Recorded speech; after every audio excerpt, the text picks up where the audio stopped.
যে সারাদিন আমরা যে শব্দটা শুনি, দিনে ফিরে যাওয়ার পরে এই শব্দটা আমার কানের মধ্যে চলতেই থাকে। আমি আমার বক্তব্য যাওয়ার আগে ছোট্ট অন্য একটা বিষয় বলি। আমার মাঝে বাসা ছিল ঢাকার একবারে কেন্দ্রের একটা জায়গা, আপনারা অনেকেই চিনেন, রামপুরা টেলিভিশন ভবনের কাছে মেরুল বাড়িটাতে 10 তলার উপর আমার বাসা। একদিন রাতের বেলা আমি খুব রাত 3টার দিকে দেখছি খুব বাইরে হর্ন হচ্ছে, একটানা হর্ন দিয়ে হাইড্রোলিক হর্ন। আমি দৌড়ে বারান্দায় আসলাম যে হর্নটা কেন দেওয়া হচ্ছে, ড্রাইভার কেন হর্ন দিতে যে শুনতে যে বারান্দায় আমি দেখলাম ড্রাইভার সাহেব দেখা যাচ্ছে ফাঁকা রাস্তা খুব জোরে গাড়ি চালিয়ে যাচ্ছে, ওখান থেকে অন্তপক্ষে আমার বাসার ওই জায়গাতে বারান্দা থেকে প্রায় আধা কিলো জায়গা দেখতে পাওয়া যায়।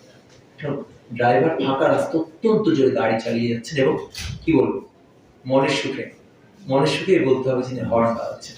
হয়তো সতর্কতামূলক একটা ব্যাপার আছে যে কত জোরে গাড়ি চালাচ্ছেন, এই জোরে গাড়ি চালানোর ফলে সামনে কেউ আসলে অ্যাক্সিডেন্ট হতে পারে, সেই অ্যাক্সিডেন্টটা যেন না হয় সেই জন্য উনি গাড়ি চালাচ্ছেন।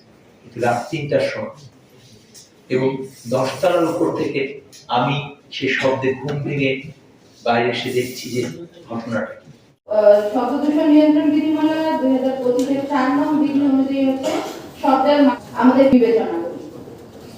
এরপরে সব থেকে মান থাকবে, তারপর হচ্ছে অন্যান্য গাড়িতে লাগাই, তাহলে তো অনেক দূর থেকে যখন হর্ন দেই শুনতে পারে না, দুর্ঘটনার শিকার হয়।